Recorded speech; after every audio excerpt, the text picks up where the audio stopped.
అయితే ఈరోజు దేవుడు మనకు ఒక పాఠం కూడా నేర్పిస్తున్నాడు.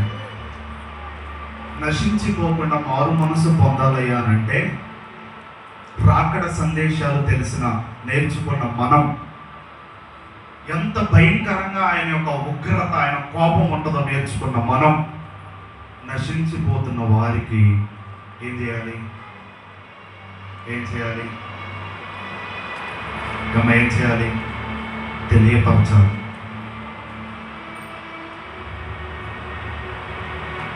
మనం అప్పుడప్పుడు రోడ్ల మీద ప్రయాణం చేస్తూ ఉన్నప్పుడు కొన్ని స్పాట్స్లో ఇది ప్రమాదము జరుగు స్థలము, జాగ్రత్తగా వెళ్ళండి అని ఒక ఎర్ర బోర్డు పెట్టి, ఆ ఎర్ర బోర్డు మీద ఒక 2 ఎముకలు ఇలా పెట్టి బుర్రె పెడతారు పైన. చూసారా ఎప్పుడన్నా?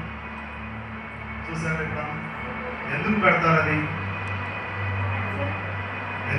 అది? ఆల్రెడీ అక్కడ చాలా ప్రమాదాలు, 1-2 జరిగింది పెట్టరు, 1-2 కాదు, చాలా ప్రమాదాలు జరిగాయి, ఎంతో మంది ప్రాణాలు కోల్పోయారు. సో మీరు ఈ వేగం వెళ్తున్నప్పుడు, ఈ మార్గంలో వెళ్తున్నప్పుడు కాస్త చూసి నిదానంగా జాగ్రత్తగా వెళ్ళండి అని ఆ రహదారి గుండా లేక మార్గము గుండా వెళ్ళే వారి కొరకు ప్రభుత్వం వారు లేక ఆర్ఎంపీ వాళ్ళు ఏం చేస్తారు అంటే ఒక బోర్డు పెడతారు, పెద్దది పెడతారు, మరి చిన్నది కాదు, పెద్ద బోర్డు, రెడ్ బోర్డు పెడతారు. ఇది డేంజర్ జోన్ అని, అంటే ప్రమాదం జరిగింది అని వారికి తెలుసు కాబట్టి జరగకుండా ఏం చేస్తున్నారు? హెచ్చరిస్తున్నారు. అలాగనే రెండవ రాకడలో ఎత్తబడకపోతే, వధువు సంఘములో రహస్య రాకడలో మన కుటుంబం లేక మన బిడ్డలు లేక మన మన మన ఎదుట ఉన్నటువంటి ప్రజలు ఎత్తబడకపోతే 7 ఏళ్ల మహాశ్రమల కాలంలో ఎంత ఘోరాతి ఘోరమైన ప్రమాదం ఉంటుందో మనకు తెలుసు. కాబట్టి తెలిసిన నీవు నేను కూడా ఏం చేయాలి?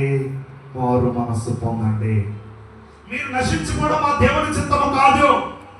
మీరు ఆ శ్రమల కాలంలో వేదనలు అనుభవించడం దేవుని చిత్తము కాదు. మీరు మారు మనసు పొందండి అని చెప్పి తెలిసిన మనము ఏం చేయాలి? ఒక్కరికైనా సువార్తను ప్రకటించాలి. దేవుడే డైరెక్ట్ గా దిగొచ్చి మార్పు చెందండి అని చెప్పడం. దేవునికి, మనుషులకు, దేవుని చిత్తానికి మనుషులకు మధ్యలో నమ్మకస్తులైన వారు లేవాలి, నీతిమంతులు లేవాలి, సువార్తను ప్రకటించేవారు లేవాలి, మనకు తెలిసిన సత్యాన్ని చెప్పేవారు లేవాలి, మనకు తెలిసిన ఆ రాకడ సందేశాలను ఇతర ప్రజలకు హెచ్చరించి ఇదిగో ఇలా జరగబోతుంది, నువ్వు డేంజర్ జోన్ లో పడకుండా, ప్రమాదాలు పడకుండా ఉండాలి అంటే జాగ్రత్తగా బ్రతకాలి అని చెప్పి తెలిసిన మనం ఏం చేయాలనంటే దేవుడి ఆలస్యం అవుతానికి గల కారణము ప్రజలకు తెలియపరచాలి. దేవునికి స్తోత్రం చేద్దామా? 2 చేతులు పైకెత్తి చేద్దామా? కొంచెం గట్టి చేద్దామా? అంటే ఆయన ఎందుకు ఆలస్యం చేస్తాడంటే ఒకటే కారణం, మనుషులందరూ ఏం చేయాలని? మారు మనసు పొందాలని.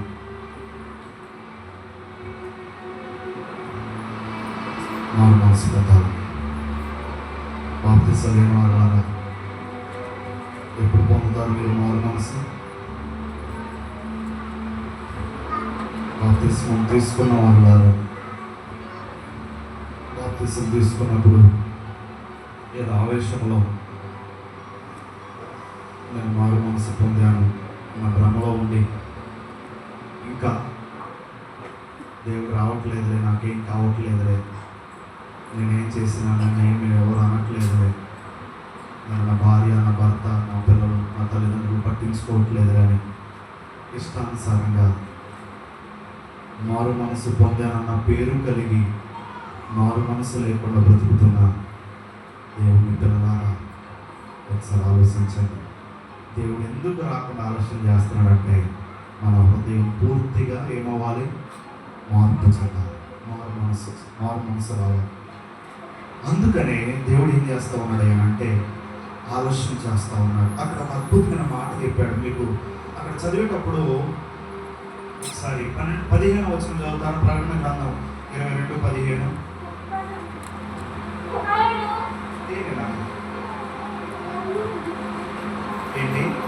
కుక్కలను ఏంటిది? కుక్కలను,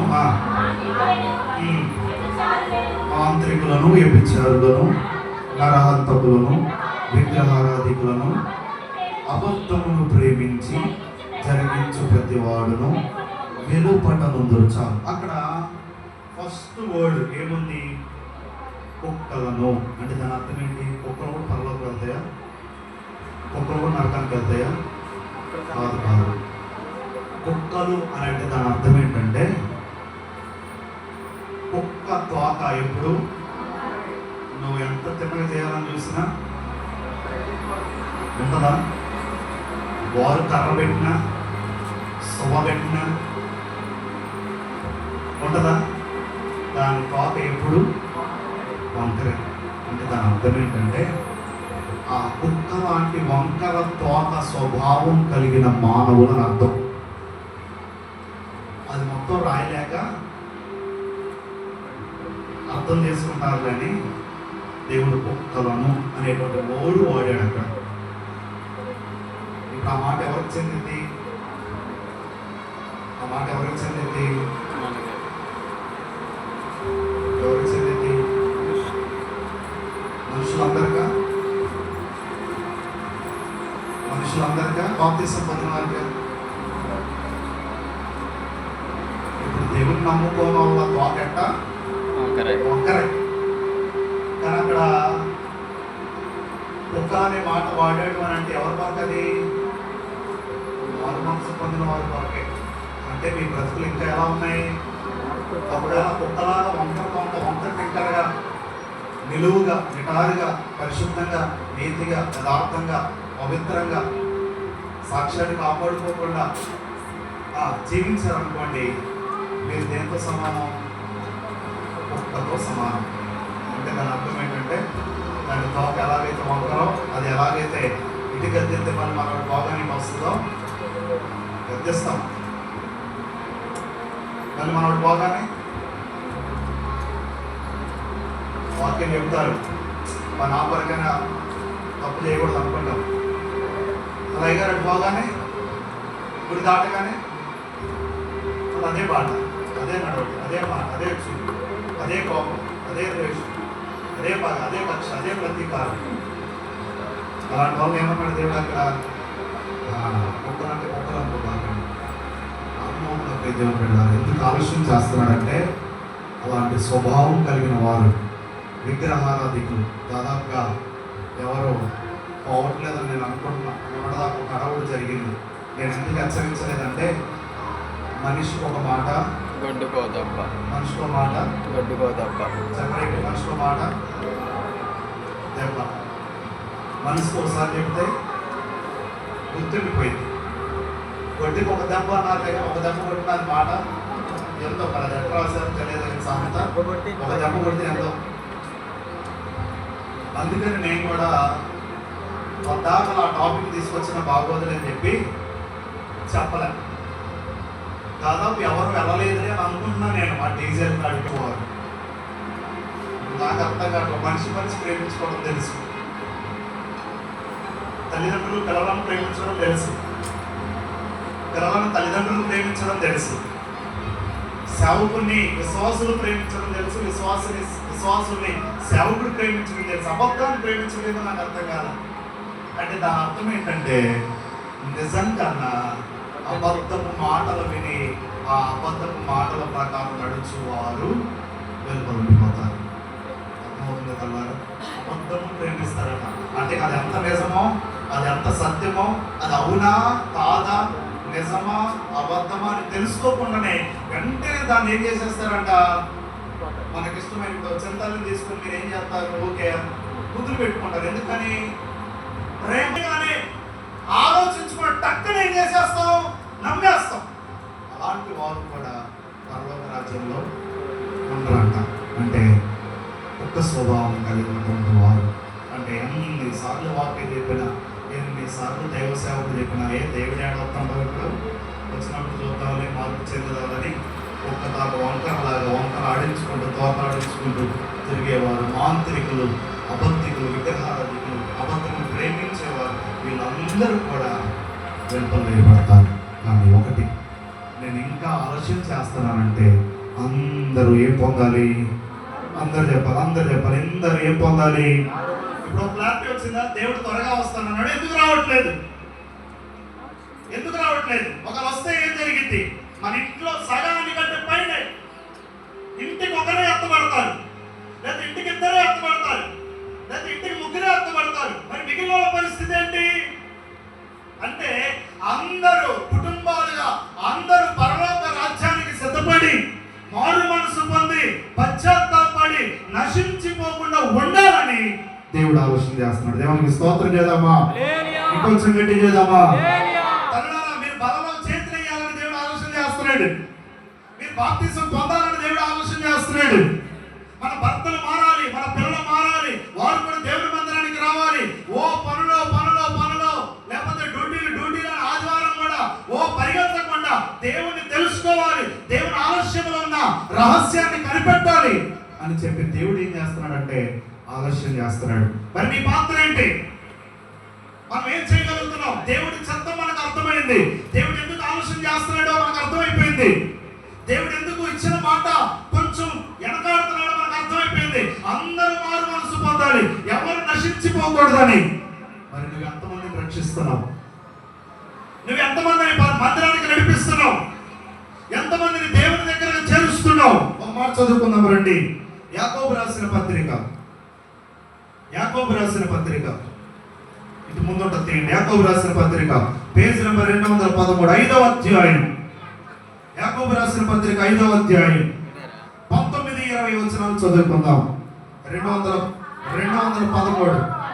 నా సహోదరులారా, మీలో ఎవడైనను సత్యము నుండి తొలగిపోయినప్పుడు మరి ఒకడు అతనిని సత్యమునకు మళ్ళించిన ఎడల, ఒక పాపిని వారి తప్పుడు మార్గము నుండి మళ్ళించువాడు మరణము నుండి ఒక ఆత్మను రక్షించి అనేక పాపములను కప్పివేయులని తాను తెలుసుకున్నవారు. చాలు. దేవునికి స్తోత్రం చేద్దామా?